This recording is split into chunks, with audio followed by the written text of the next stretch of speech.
And our number is 858-251-6111. That's 858-251-6111. Follow us on Facebook, and we're looking forward to having an exciting time. I'm here with Dr. Leonard Thompson, president of Mandate Records, and our partner in this weekly media blitz. And so, Dr. Thompson, I'm glad to be in once again with you. We like for people to know that you sanitize the studio all day, every day, before each thing.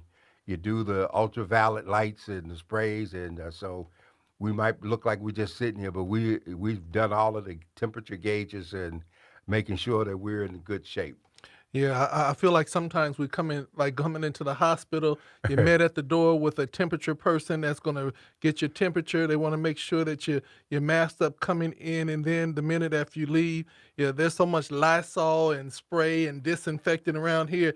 Every now and then we have to put the ultraviolet light on extra long so it can even kill the Lysol in here. So we are definitely practicing social distancing. We're definitely practicing keeping the environment safe. But as part of being some of the first responders on the front line, I think that it's so important that we keep the lines open of communication. And Yes. our partnership that we have here, and I always have to, it's funny when we say partnership because you are the grandfather, you are the godfather, you are the guru of the information system when it comes down to our community. And so I almost say that I feel like I'm not partnering, but sitting at the feet of a great mentor because the longevity that you have had in this industry when so many of the papers are going away and people are just looking at the digital copy. We purposely today started putting up the digital and the online presence that the Voice and Viewpoint has. Is being read in over 15 countries plus, and people are literally getting their sources of information, looking for that true, accurate information, and they're actually tapping into the Voice and Viewpoint as one of those iconic news sources. So we just want to continue to celebrate the growth of it and continue to let people know that this print media is a very valuable resource to have. It does, digital is good, but that print media is that media that we need to have. We need to have consistent in our community as a way of documentation as well as information. Because again, when the power goes out, the sources of computers and things of that nature, we lose, and that's really important. Well, I appreciate you saying that because we are the trusted messengers. The whole census program is built around that concept of someone that can be trusted. And Westworm said it that no one can tell our story like us but us. And so, what most people need to understand is that the 200 plus black newspapers that are left in the country as institutions, we have evolved into being media entities. So we're no longer just Voice and Viewpoint print. We're internet, and we're interactive, and we are growing with that concept every day in ways that are just still amazing, even unto us, as we are able to upload things in real time, as we have done, and as we're doing more. And so we've got a few surprises up our hat, and we're excited. And I'm the one that's honored because you have been so helpful in helping me come forward and catch up with the times because there's so much going on. Well, So I'm thankful. well, you know what? I want to jump right into it, and I want to go all the way to the White House and say, what is going on with the White House now? They do not like. There's a couple of things that I just found out. Not only are they doing this whole campaign against Dr. I would say Fauci, but Dr. Fauci. that Dr. Fauci, Yeah. Dr. Fauci, and this whole smear campaign against him, but they are now saying that the information no longer goes directly to the CDC. It actually comes to them first, and then they will then give the information or share the information with the CDC. What kind of tomfoolery is going on in the White House right now? To expect anything different out of the White House would be to expect people who were running around an insane asylum to all of a sudden straighten up and start acting like everything was okay. That there is nothing. The White House is not concerned about the loss of lives. Is only concerned about the dollar. Is only concerned about the economy. Is only concerned about Trump's handful of followers that's diminishing on a regular and accelerated basis. And it's no longer a question of what the White House puts out.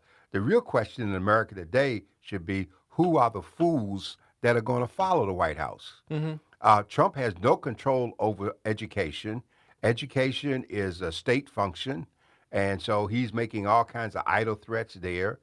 We still have unbelievable governors in this state refusing the mask. And so the people who in May who took off their masks, who did the Lake of the Ozarks and rushed to the beaches, these are the ones who are dying now and running the numbers up.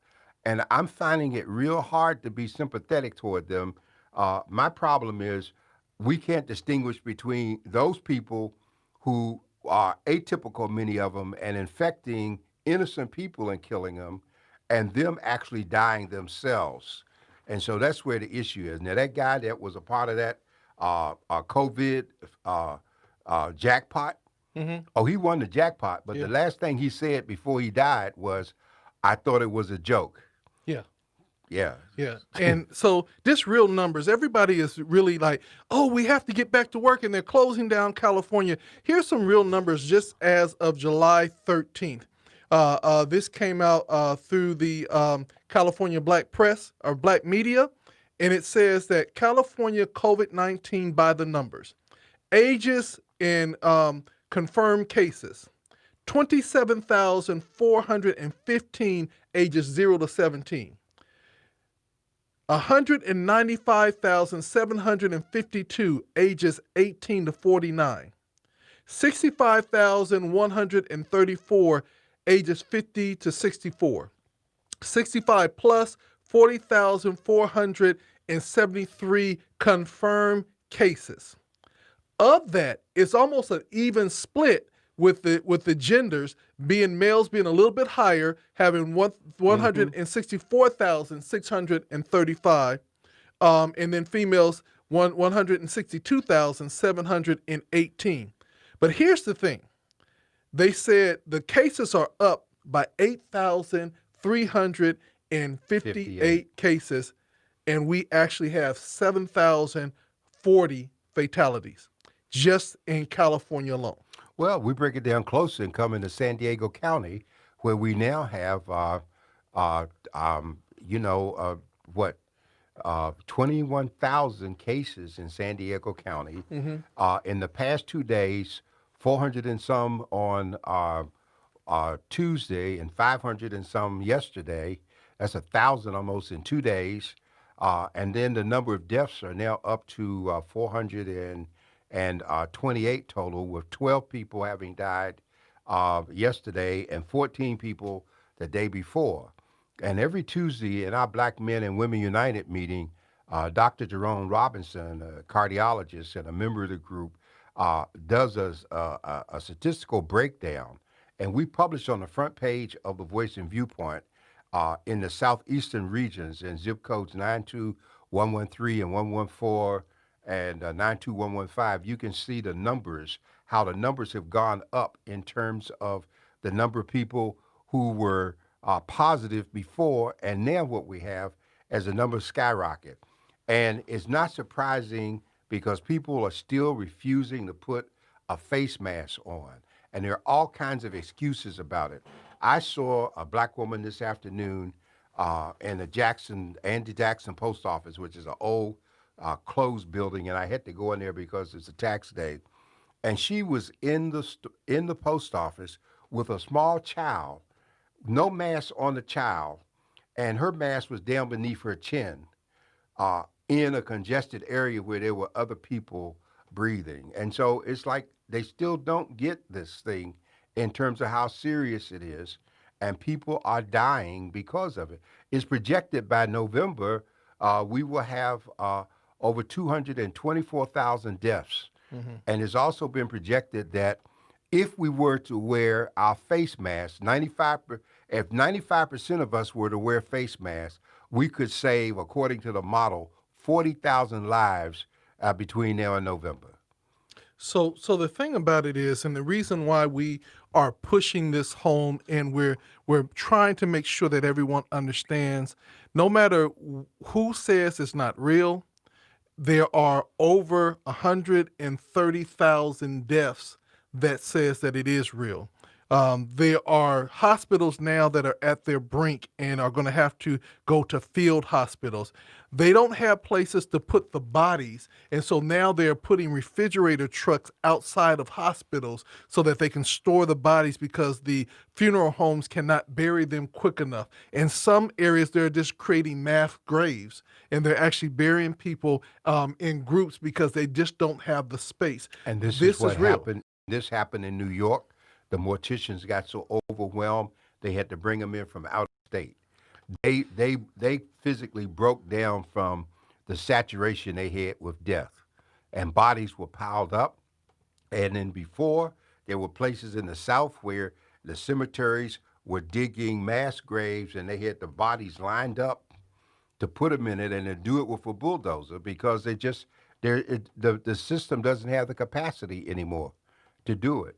And the tragedy of it is that we're the one place on planet Earth that could have had the lowest numbers in the world. hmm Now, what do you think about this? Every time they talk to Donald Trump, our president, about China, he always says, "I don't want to talk about China, and I have something for them. Just wait and see." What do you think that really is all about? Well, I think that, first of all, we got to understand that as long as Mitch McConnell and the Republicans circle the wagon around Trump, he can do and say anything he wants with no consequences. He proved that last week when he commuted Roger Stone's sentence, something that not even Richard Nixon would have done. So this is the issue. But I believe as we get closer to November, there are at least 7 states where Republicans, members of the Senate, are in uh, highly contested areas with Democrats. And we need about 5 of those to take the Senate back. hmm And I believe that if we can take the Senate back, that we must do so. And I don't think we need to get comfortable, and because Donald Trump still has the capacity to win. hmm His supporters are counting on the Black Lives Matter and the protesters just being in the streets, but not being committed enough to stay the course, register to vote, and to cast a vote. And I think that the Supreme Court decision we just had, holding electoral college members to the pledge that came with their holding of positions, or is a very powerful victory as we move toward November. So I don't pay too much attention to what he says about China or whatever, because he's already gutted the State Department. He's already gutted our diplomatic relations. He's pulled us out of the World Health Organization. He's taken away our involvement with the environmental control efforts that are going on. And so he just has a campaign, like his niece said. His niece in her book made the statement that if Donald Trump was reelected, it would be the end of American democracy as we know it. Yeah, and one of the things about it is that we just have to really look at the evidence, look at where we're at, and really know that we must have strong leadership and Christ-centered leadership too. We need to have people that really are building a relationship with God, because at the end of the day, only what we do with God or for God will last. Only what we do for Christ will last, Yes, yes. and it's so important. And I always tell people that when we begin to throw stones or begin to say things about other people in leadership, the first thing that we have to do is, one, understand leadership, and then number two, give solutions. And that is one thing that when we get on the show in this open forum, we do want to talk about solutions. We do want to talk about how we can make it through this time. Very simple. All we do is, first of all, lower our arrogancy and realize that it's not about you. It is about the we collective. And even though it might be uncomfortable for us now, we are literally literally we are back under quarantine in California because of disobedience and people being so Absolutely right. arrogant that they will not follow the rules. We saw it on our beaches. We see it, where people are just going forth. We just saw that Orange County said we're going to go and we're going to have school and we're going to allow the kids to not wear masks. And it's almost like, what do you say to a professional? And I'm gonna stop right there, but because I do want us to get into this whole school and the Hmm. push about the school and all the threats that are going on. But I do want people to understand that we cannot be so arrogant and so disobedient and expect God to bless us, or even put it under the heading that, well, God said this and God said that, because the bottom line is, I'm telling people that, God, the Bible says, obey the laws of the land. You know what I'm Yes, saying? yes. And there's no time that in this pandemic that they told us that we had to stop worshiping and praising God. There at no No, time that they didn't say that we had to stop praying. Matter of no, fact, they asked no. him for prayer. So it's going to be the challenge of us true Christians to take a stand and really go before the throne of grace. But we have to be that example of what this, the weapons of our warfare are not carnal. So if we understand that, we have to begin to make sure that we are weaponizing ourselves through the Spirit. Well, we got to remember also, Dr. Thompson, that, while many of us are believers and we are saved, there's a whole group of people out there who are not saved. Hmm. And last Sunday, I did a message which I talked about 5 Ds that we should be concerned about. The first one is becoming dormant because we're not doing the things that we used to do. And so we just get kind of lethargic about it. And that's from our social interaction, or we can't go for a walk, to our church or prayer life in terms of it. Hmm. And then the other part of that is when we become dormant, over a period of time, we become distant. Hmm. We become disconnected because we're not having that activity, and we're just getting up and walking around the house, and you're not getting dressed, and you're not going out meeting and interacting with people. And if you begin dormant and disconnected, then and distant, the next thing you get is you find you're disconnected. Hmm. And so a lot of black people were already disconnected because we weren't feeling that collective oppression with all the freedom we had. Hmm. Now we're having to circle the wagons and talk to each other. And I'm so excited about the young solution oriented people that you were referring to, the ones who are volunteering by the hundreds to feed thousands of people every week, Hmm. put the food together, to take it to the doors and deliver it, and who are working with whatever else that they're doing. So I think this is important, and we still got to carry a message to people because we're still not saved, and they still need to get saved. Amen. Okay, so I just want to hit us up with those D's to get started. We'll get to the rest of them down the road. Well, Dr. Warren, let's go take a quick commercial break. And when we come back, I do want to talk about the school and what's going on throughout America. Right here on GOD Radio 1, this is from the desk of the editor with Dr. John Warren. How far are you willing to drive for savory soul food and southern hospitality? Join the countless number of satisfied customers who have discovered Jay's Southern Cafe, the hidden jewel in Jacumba, California. Jay's Southern Cafe is widely known for dishing up soul food style cuisine that will make your mouth salivate. Everything from traditional breakfast favorites like omelets, waffles, hotcakes, eggs, and bacon, to lunch favorites like soups and salads, pulled pork, fish, chicken, and hot link sandwiches, including burgers and fries. But real soul food lovers drive from near and far to experience Chef Jay's succulent signature barbecue and scrumptious golden fried fish. Not to mention all the mouth-watering sides like cheesy mac and cheese, barbecue beans, collard greens, potato salad, coleslaw, cornbread, and more. You've got to come and experience Jay's Southern Cafe, located at 44461 Old Highway 80 in Jacumba, California. For a full list of menu items, visit jaysoutherncafe.com or call 619-766-0053. Come dine at Jay's Southern Cafe, where everyone and everything we serve is special. Follow us on Facebook at Jay's Southern Cafe, breakfast, lunch, and barbecue, or call 619-766-0053. Now you make sure you come and see us. You hear? beloved pets are an invaluable member of our family. They comfort us in so many ways just by their mere presence. But when they pass away, the experience of losing them is oftentimes devastating and hard to bear.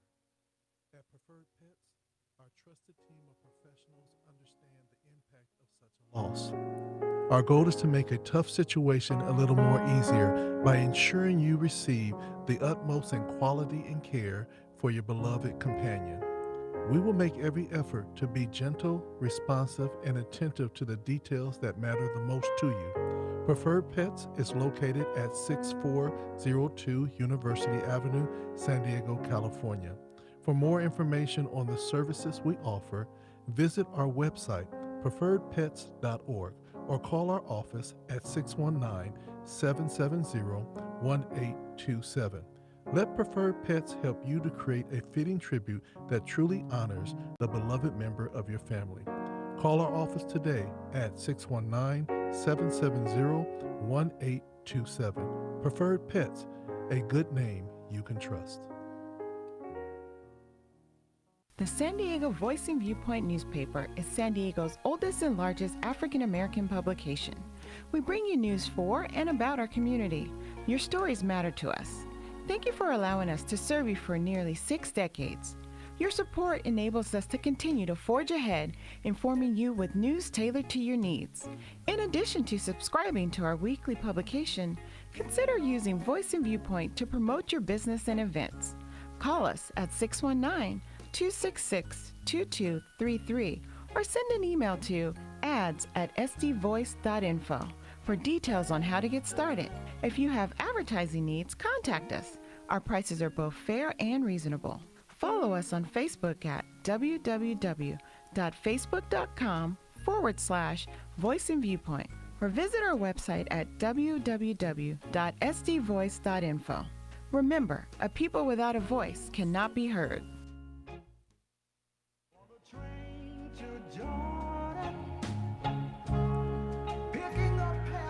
Okay, we're right back here on From the Desk of the Editor with Dr. John Warren. Dr. Warren, I got to ask you a question. Did San Diego Unified School District have a come to Jesus moment, or did they just follow what LA's doing? They had a come to Jesus, and then they followed the echo from L.A. and the clouds opening, and there was thunder, and all they did was look toward L.A. because it's clear now that their modus operandi is follow L.A. and whatever LA does, San Diego. But the important thing is that we're not going to be subjecting kids to the kind of harm and exposure that would have happened if schools had opened. And that's real important because the schools are a mess during normal time. So you know it's a disaster during this situation. So here is the $100 million question. Now, we have a high school, that they were doing online learning and they could actually go there and it was a part of the curriculum. But when this took place, it was like they didn't have a curriculum. It was all like we have to get something going. Why isn't our district realizing that there's a turn in the tide and that they have to really beef up how to do online learning? Because this might not be the first time that this happens. So why don't we make it and spend more time building online learning versus fighting that we got to get them all back in school? Well, let me just ask you a question. What etnicity or ethnicities are the majority of the students in this large school district? Well, we are we're the 8th largest school district, I believe, in the nation. Correct. We are an urban school district, and so we're looking at majority Latino, I believe, followed by Caucasian, then Asian and African American. Okay, but the number of Caucasian students is not as great as the other ethnic groups combined. Mm-hmm. Okay, and the Caucasian students, and this is a national pattern, if you go look north of 8, if you look at La Jolla, if you look at their schools that are public schools, but the parent-teachers associations and the treasurers that they have in terms of resources almost make them private schools because they got monies and stuff that other schools don't have. Yeah, that's true. And so that's where the answer lies to your question. Mm-hmm. They're not about to sweat for the majority of them when they can be augmented by private resources for those schools that they actually care about. So, that's going to be my consistent question. That it's like we say that when things happen, we have to be adaptive. We have to adapt to the situation so that we can flourish. That's the Okay. all about success and leadership. If when something happens, you in business they say you have to have multiple streams of income. So if one stream dies off, you got another stream that you can Right. fall back on. Well, it is the educational system a one pony show right now? And when do we challenge them to be more than just a one pony show? Well, there's an assumption in your speech that it was operating from a stance of organization in the first place. Hmm. And it was already in disarray. It was already crazy and messed up from the beginning. And so this coronavirus just added more confusion to what was already confused. And so I don't believe they really know what they're doing. You saw that in terms of the efforts to get the laptops to kids, the not knowing how many people had internet access, and a lot of kids still ended up without the issues of trying to get school lunches to our students. Hmm. I mean, all these things are happening to a system that thought it was a temporary scenario, Hmm. and they should be regrouping right now, understanding that this is looks like this is going to go forward through the end of the year, and we got to reshape what we're doing so that we can meet it. They're not there. I don't see them getting there anytime soon. So I'm going to ask some uh, questions that people want to know. Do we feel at this point that the San Diego Unified School District administration and board is about ready to implode, or is everybody looking to get out as soon as possible? Well, I think we have to make this bigger than San Diego Unified. Okay. We got to remember that we have a San Diego County Office of Education and Superintendent who is over all of the areas within San Diego County. And so we got to be concerned about Cajon Valley, which is doing their partial reopening. We got to be concerned about Chula Vista in terms of what they're going to do when the Chula Vista community is in one of the areas that's having Hotbeds. the greatest number of positive testing based on the relationship to the border Hmm. in terms of what's coming there. And so we got the Chula Vista, Sweetwater. National City's got its already had a nightmare problems Hmm. just in terms of housing. And if the county doesn't really stay the course in terms of restrictions on evictions, we were already in a mode where landlords were raising the rent so in National City that two and three families were moving into one apartment just so Hmm. they could keep the kids in the school. So that kind of congested is not conducive to social distancing when people are living on top of each other. Hmm. And that's similar to the situations that we found on the Native American reservations. Hmm. So there's a lot going on here, and San Diego is a part of it. But let's not forget some things. In the midst of this, with all of the budget shortfalls, San Diego Unified just bought Food Makers property. Yes. They just bought Jack in the Box, Yeah. $21 million. Yes. Okay, and that's $21 million that could have been invested in some way since we have such unknown budget shortfalls right now. That money could have gone into helping us through this crisis. And they bought it for 21 million, but they're going to probably have to spend 2 to 3, maybe 4 million to get it up to par so Of that it course could be they will. totally ready for an educational system. It's an old building, that has to have a lot of work being done on it. They're banking on the fact that once they get into that building and move out the one in on Normal Street, that they'll be able to sell that for something like 40 or 50 million dollars, thus being able to make a profit on the property they already have. But we've seen their history that they have sold prime property for definitely undervalue of what it really should have been sold for. Well, Dr. Thompson, and sometimes I have to remind people, for a number of years, I was a director of the National School Boards Association with the 90,000 school boards throughout this country. And as a member of the D.C. Board of Education, I chaired the Capital Improvements Committee and disposed of buildings and made deals with developers that preserved historic sites. And so, knowing what I know about this whole concept of capital improvements, what's happening here is like you going to stay at a hotel doing construction. Hmm. They can put all the signs up about pardon and forgive the inconvenience, but if they're not discounting your room and giving you some amenities, then you are suffering the inconvenience to make it for the next people coming. Hmm. And that's what this situation amounts to, because they could have stayed where they were to get through this period. And yes, they're going to say that capital improvements money was not the same as classroom operation. But in a time when the state itself is in a crunch, this is when you start looking at, is the way you're spending it necessary? Hmm. And what have they done? They've pushed back public comment.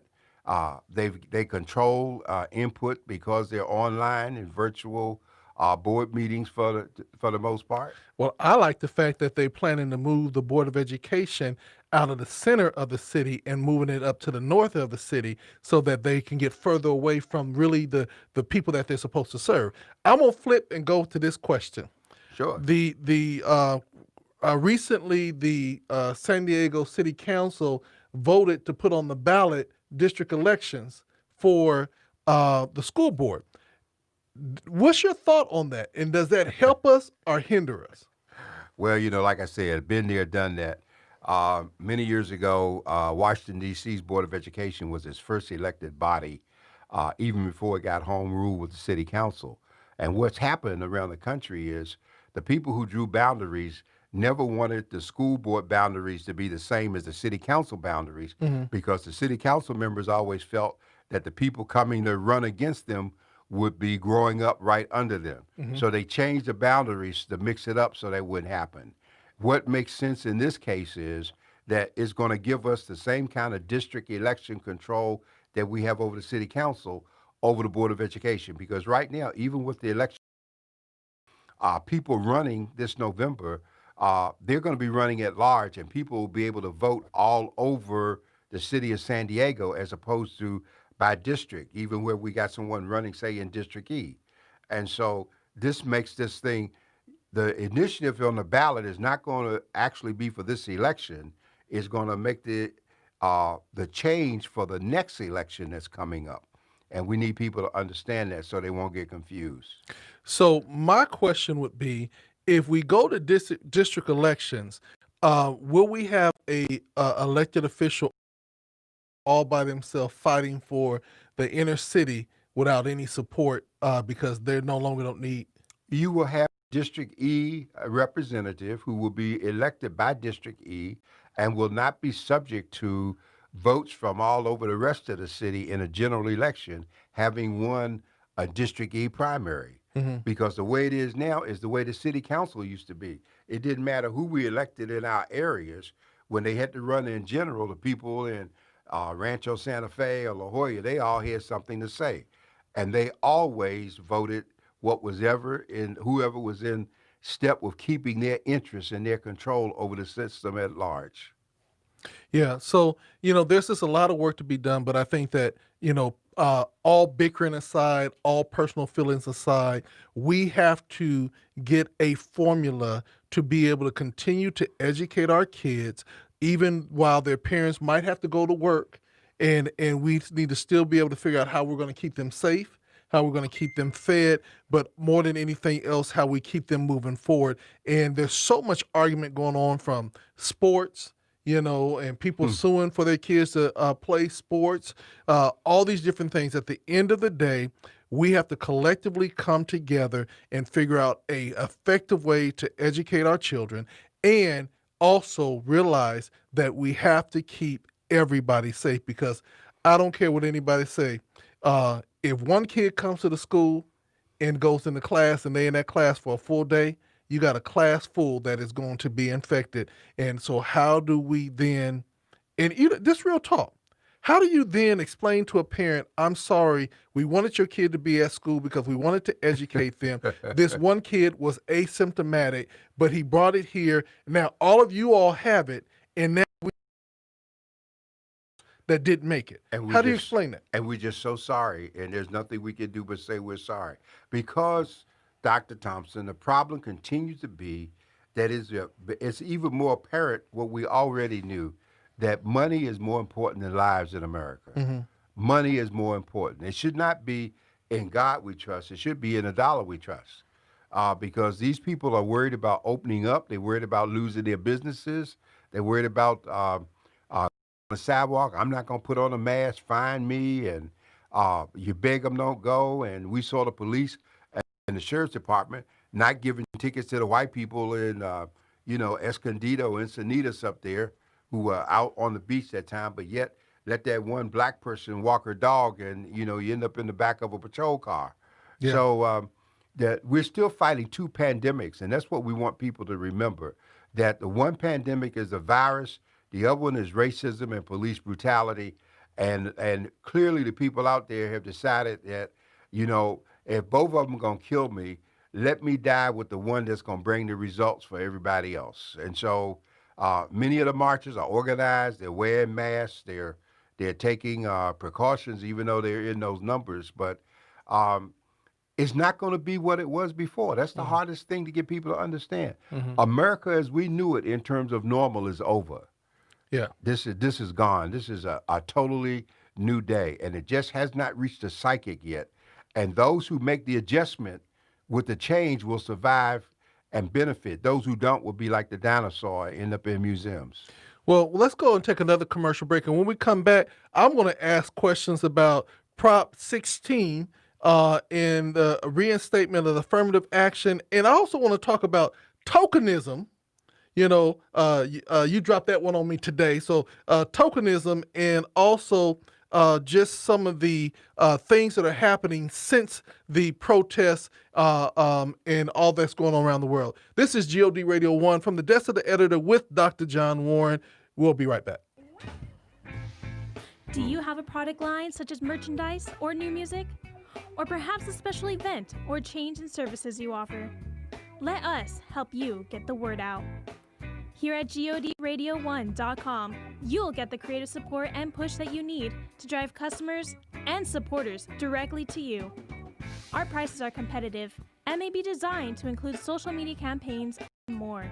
For detailed information about our radio advertisement campaigns, call us today at 858-251-6111, extension 505, or visit our website at GODRadio1.com.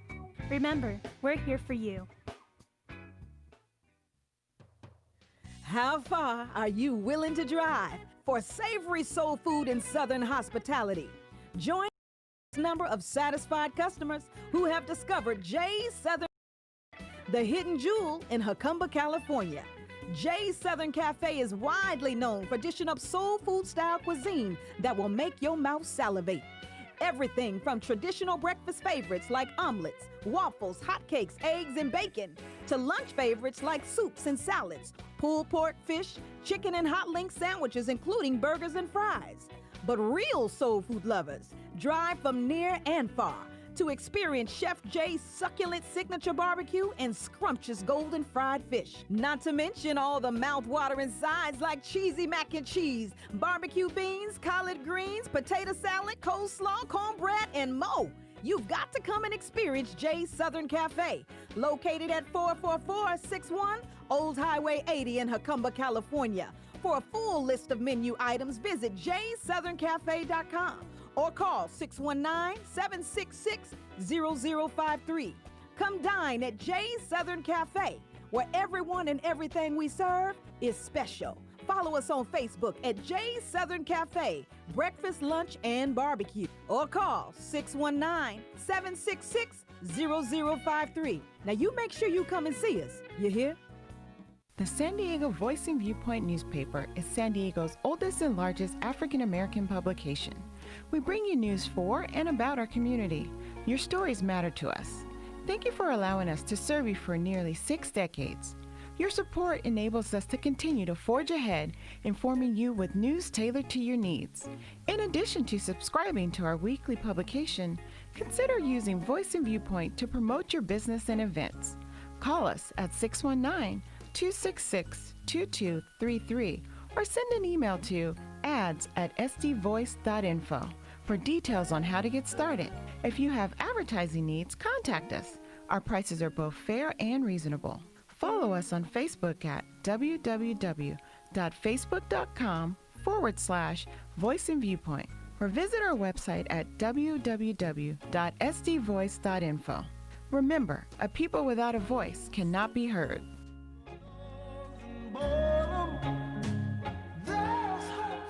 Welcome back from the Desolate Editor with Dr. John Warren. Dr. Warren, well, you know, I got to put you back on the hot seat again. They're talking about reinstating affirmative action here in California. Let's talk about it. Well, it should have never been outlawed in the first place. Okay. And I mean, we've been this seesaw on affirmative action because somebody had the idea that black folks are getting an unfair advantage. And then they found a black contractor to really carry the water for them when they fought before. So I think that we need to return to affirmative action, and we need to understand that affirmative action was not created because of black folks. Affirmative action was created because of white folks who were pretending to be black and were taking advantage of set-asides. And when it first came out, they were doing things like using their wives, and they were making sure they married a woman who was either Indian or African American, well, weren't black, mostly Latina, and then they were hiding behind their wives. So, you know, the affirmative action is we shouldn't have even had to have it in the first place. We should have all had an equal place, and this is a part of that social upheaval that's going on in America, which is going to also take us to your next point. Well, you know, one of the things, the reason why I was asking about that is because I know the proposition is getting ready to go on the ballot, and I really want to make sure that people really understand the implications and also how to vote, because, you know, yes sometimes mean no, and no means yes. Yeah. So I think that as we move forth and as we get closer, we're really, really, really going to have to make sure we educate them on how to vote, because your voter's guide is one of those things that really help people to understand exactly what they're voting for. And this year we intend to start publishing our positions on the propositions and the candidates by the 1st of September, because as you know, we're going to have a ballot mail-in vote this year, and that means then the ballots are going to have to go out in October. So that they'll be ready by return.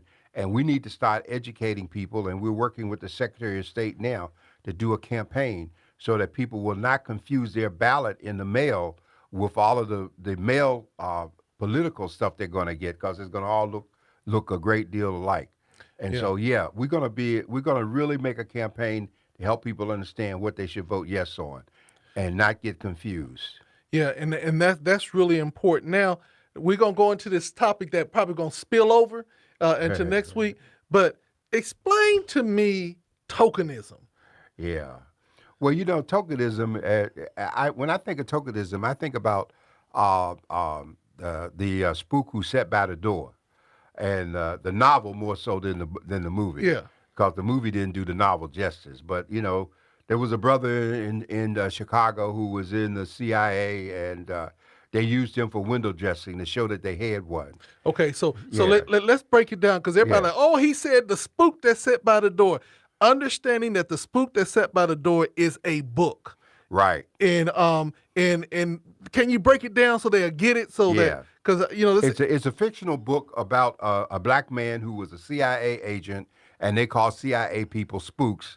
And he sat by the door in the agency. He was a figure window dressing, but at nighttime and on his own, he was out organizing the Blackstone Rangers and all the different gangs in Chicago, and he was teaching them guerrilla warfare, and he led them in raiding armories and stealing weapons and creating, in effect, organized groundswell for a revolution. But he was a token during the day. And so we saw through the 60s, a lot of black people got hired, and we saw people reaching for blacks to put them in companies. You put a black in an EEO position, you just will go shoot him, because you know he can't succeed, but he gets there thinking he can make something happen. well, see, you talking code. You got to break it down, because you said EEO position. You got to tell them what that. Well, and you know, companies started creating equal employment opportunity positions, and they started saying we're equal employment equal opportunity employer. EOE would go under the announcements in the classifieds. Yes. Okay, so that meant we're not going to discriminate in terms of who we hire. But the reality was that when it came time to get hired, the job that you got or the pay was not going to be equal to the white counterpart, and your job was going to be much less. Okay. And so we went through that period. Now, what does that have to do with now? Now that Black Lives Matter is turning the tables and everybody wants to show how black they are or that they are sensitive to black, there's this coming back to us giving money to nonprofits and wanting to put blacks on boards. And I think that black people should be mindful. You should not be running to get on an advisory board. You should, if you're going to be on a board, be on the decision-making board. You know, Michelle Obama is a member of the board of Walmart, and she gets paid for being on that board.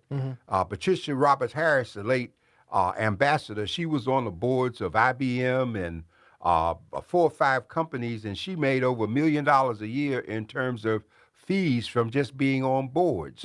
And so if we're going to be on boards, it's got to be decision-making boards, and the advisory boards were always the things that to draw us in and keep us busy. I also think, Brother Thompson, if we're talking about this, that we need to be mindful that white America, I keep saying it only respects 3 things: lost profits, okay, bad publicity, and a vote cast against their interests. And now corporate America is trying to show you that we're in this together and we feel and we're concerned for you and the whole bit. And I like what the president of the Ford Foundation said, who's a black man. He said, corporate America got to throw away that playbook. That dog won't hunt anymore when you can come out and just give some money. And we have that happening right here. Like there's one entity, I won't call their name, who rushed to give $75,000 to the Center City Black Chamber. And the Center City Black Chamber is so busy trying to raise money for minority, quote unquote, or black businesses. And people will give to that as a nonprofit who will not do business with black businesses. And so I think that black folks should know that it is not, don't let people come to you, do you have a nonprofit? If you spend money with a business and your dollars go out of your pocket and they don't come out of a nonprofit thing to be written off, then their money spent with you in return, since you are a consumer, should come out of their marketing dollars and out of their profits. So let me get my understanding. When you say tokenism, what you're really saying is that when people go and find that one good black, that one good Latino, that one good person that is going to say there be their representation of we understand, we feel, and they throw a little money that way, and then it's supposed to solve all of the bad blood since their inception. And so is that what you mean by tokenism? Tokenism is putting a person of color in a position that gives the illusion of having power when they really don't. Okay. Like one caller just said, calling in, says only one black supervisor in a department or a company. Well, yeah, if that person doesn't carry weight, but they're there as a kind of a reminder that we should have somebody here in this position. But all kinds of discriminatory things happen to people who hold those positions. And so we want to be careful. I want to point out something. There was a black psychologist, her name escapes me at the moment. It'll come to me in a moment. And she did this thing about what we should be aware of. If you notice on television, if you've got a white star in a movie that say is a policeman or he's in a position where he's just a runaway wild person, they will always give him a black supervisor. Okay? And when you want a person to be really disrespectful in the court scene, you put a black man on the bench as judge or a black woman. Okay? And so black becomes a symbol, but it's there to be disrespected because there's that subtle message to it.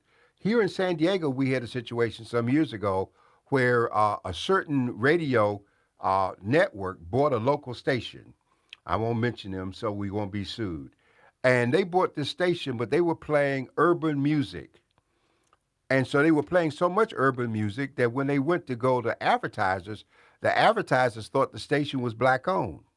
So what the station did was it converted to some TV commercials, and the TV commercials had these kind of things. There was a woman in a bathtub taking a bubble bath, but there were some blacks in a cloud that were singing black music to her. Then there's a person working in the office, but there were the platters in the cloud singing music to them. And so the subtle messages was, you know, they work for us, but we own this, and it's okay to do business if you own this. Okay. Same thing happened with black newspapers. We got in California several places where white people have bought black papers, and the moment they bought the black papers that they're still operating as black, their sales go up because white folks come to do business with them that wouldn't do business. That's what I'm talking about in terms of the subtleties and the tokenism. Well, Dr. Warren, you just described BET. Well, I mean, because it's supposed to be the Black Entertainment Network, but it's owned by Viacom. well, it's just a name there. You know, I used to ride the bus with Bob Johnson back when in the early days when people were just discovering cable before he did BET, and he was working for Walter Fauntleroy, who was a delegate in D.C. at the time.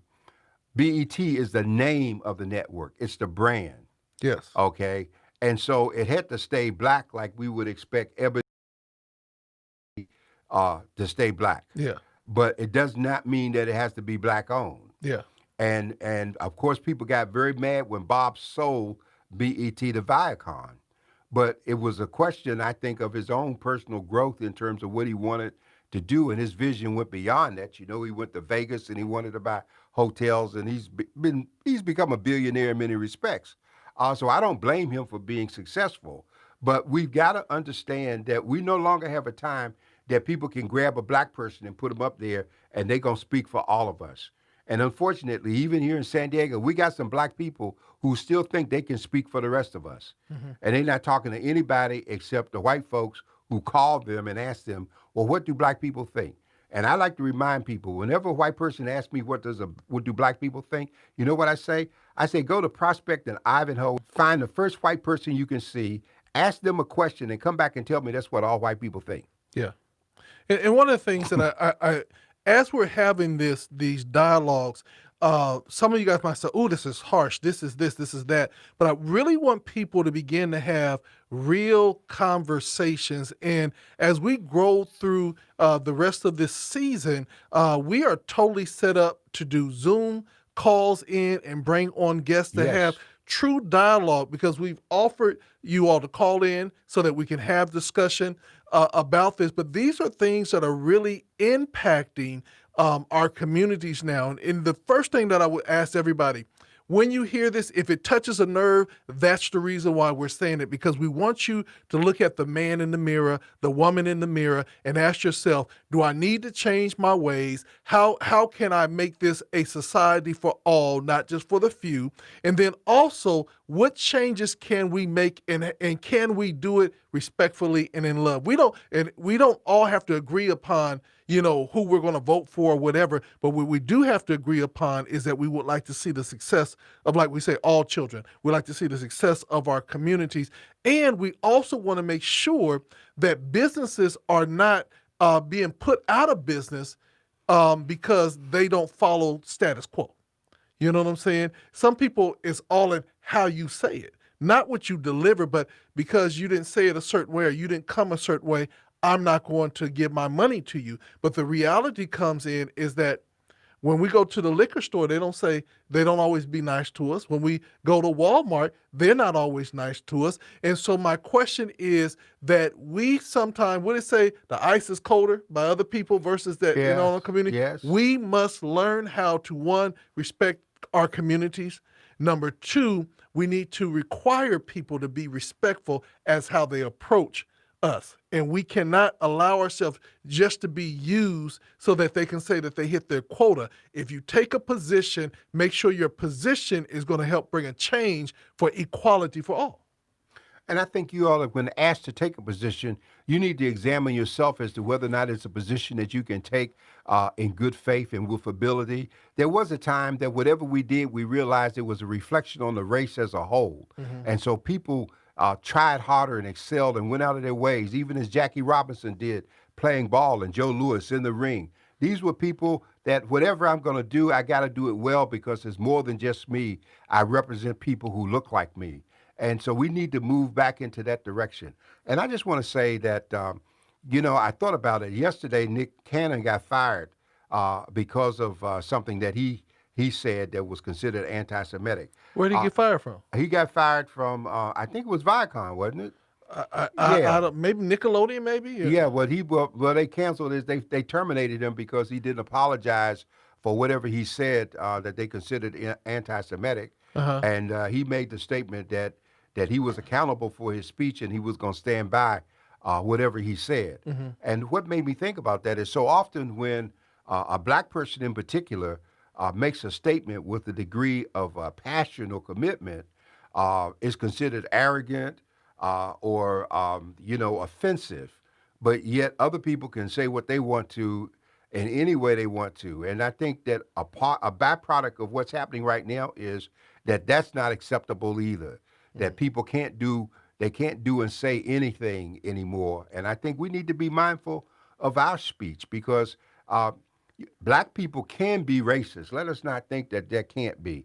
All people are capable of being racist, and to be racist is to judge someone by how they look rather than by what they say, or as Dr. King said, the content of their character, rather than the color of their skin. And so I think that's very important that we think that way, that we come together because we still, even in this county, we have a tremendous amount of division. We have a number of black folks who would be leaders who don't want to talk to other black people that they think are leaders, as Hmm. opposed to people. And as long as we can be divided, we can be conquered. All right, Dr. Warren, our time is almost up. We only got a Hmm. minute left, but I do want to take the time out to honor and pay respect to a great leader, Dr. Robert Matthews. I wanted to make Yes. sure that we acknowledged him and wanted you to end off with that. And I would invite everyone to read if you haven't seen it, and it's online, the cover story that I wrote about the passing of Dr. Matthews, who has done so much for this community over the years. He was 90 years old. He and Sister Ardell Matthews were married for 66 years.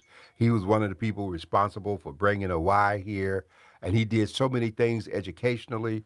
And yet he came here at a time when he was coming to teach, and he's told me the stories of how he couldn't find a place to live Mhm. because of the segregation that existed in San Diego. And a lot of us found it hard to believe that. But he was a true warrior. He was a scholar. He was a gentleman. Um, did great things in his church and in the community. And that's a voice that we're going to really miss. And so our heart goes out to the family. And these are the kind of giants that we have that are slipping away. And I hope that more of our young people will stop and take time and acknowledge and talk and not let this happen, not let these jewels pass and go unnoticed. Well, Dr. Warren, thank you so much for another exhilarating time from the desk of the editor. So we look forward to seeing everybody again next week. God bless you.